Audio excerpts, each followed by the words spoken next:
Now we start next part of function is composition of function. If we have three non-empty sets a, b and c and defined as a function f a to b and a function g b to c be two functions, then composite of f and g denoted by gof, gof, gof is the function gof a to c, means a is domain and c is codomain, defined by gof x is equal to gfx for all x is element of a. इसको समझने के लिए हम लोग क्या करें, एक Venn diagram के थ्रू आपको समझाएंगे. एक फंक्शन है a टू b, ये फंक्शन f है. एक फंक्शन g है जो b टू c है, उसको हम सेपरेट भी लिख सकते हैं और उसको हम कंबाइंड भी कर सकते हैं.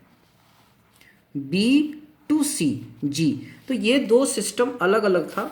ए का कुछ इनपुट था जो बी एक्सेप्ट कर रहा था, बी कुछ था जो सी एक्सेप्ट कर रहा था. जब दोनों को हम कंबाइन करते हैं और एक नया फंक्शन अरेंज करते हैं तो उसी को बोलते हैं गॉफ, यानी कि function from A to C. Function from A to C is called GOF. That means G except, that means domain of gof is range of F. वो एफ का जो आउटपुट है वो जी जब एक्सेप्ट करने लगता है तो वो कहलाता है composition of function. Same as F attached with A to B, input 1 get output in B. Same जब जी का हम यहाँ से इनपुट लेंगे बी का तो आउटपुट कुछ आएगा सी में, और इस तरह से जो कंबाइंड करेंगे तो ये कहलाएगा कंपोजिशन ऑफ गॉफ. इसी कंपोजिशन का दूसरा नाम है फंक्शन ऑफ फंक्शन या रिजल्टेंट ऑफ टू फंक्शन.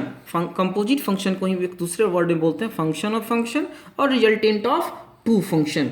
अब दो फंक्शन का कंपोजिशन कब पॉसिबल होगा, तो ये तब होगा कि रेंज ऑफ एफ, इस फंक्शन का जो रेंज है वो सबसेट होगा किसका, डोमेन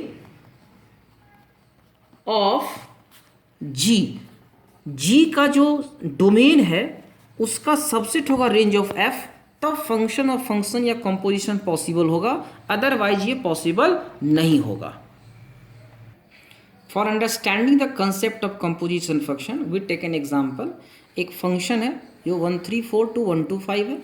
जी एक फंक्शन है 1 2 5 to 1 2 3 है और एक ऑर्डर्ड पेयर के फॉर्म में डिफाइन है. That means 1 attached with 2, 3 attached with 5, 4 attached with 1. तो हम लोग को क्या करना है, गॉफ फाइंड करना है.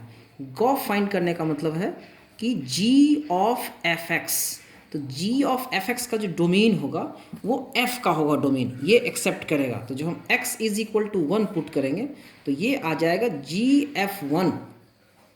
जब हम x is equal to 1 put करेंगे गिवन गॉफ में तो x is equal to 1 put हो जाएगा, तो GF1 हो जाएगा.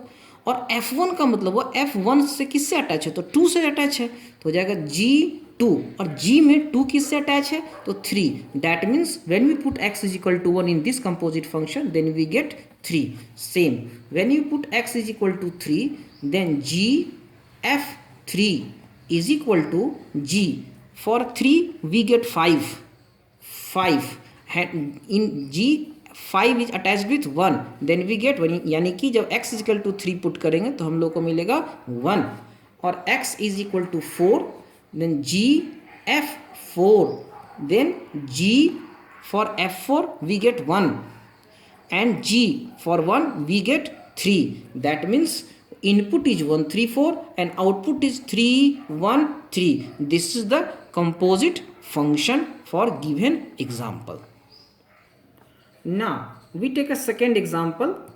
Find GOF and FOG if function R2 are defined are given by fx. एक सिस्टम है ये और दूसरा सिस्टम और ये, और लास्ट में ये दिखाना है कि fog is not equal to gof. ये CBSE में 2011 में क्वेश्चन पूछा हुआ था और NCERT में भी इसी तरह का एक क्वेश्चन दिया हुआ है.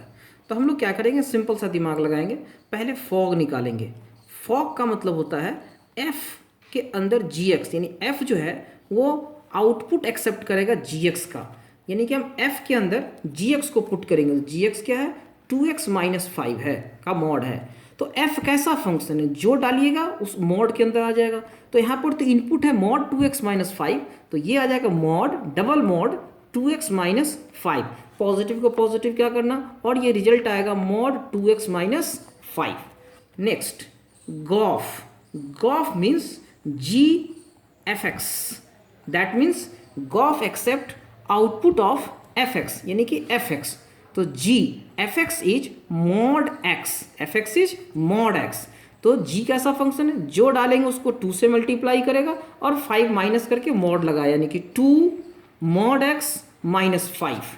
तो देखने ही से लगता है कि gof is not equal to fog, लेकिन फिर भी अगर डाउट है तो हम क्या करेंगे, फंक्शन तो रियल टू रियल डिफाइन है, तो हम क्या करेंगे, फॉग के अंदर में -1 या 1 पुट करके देख लेते हैं। तो हम जब -1 पुट करेंगे फॉग, तो फॉग तो यहाँ पे है, तो यह आ जाएगा 2 -1 minus 5, then we get -2 minus 5 and we get 7। Gof -1, gof is 2 -1 minus 5 mod, then we get 2 minus 5 and we get 3, and 7 is not equal to 3, that means in this case gauge is not equal to fog.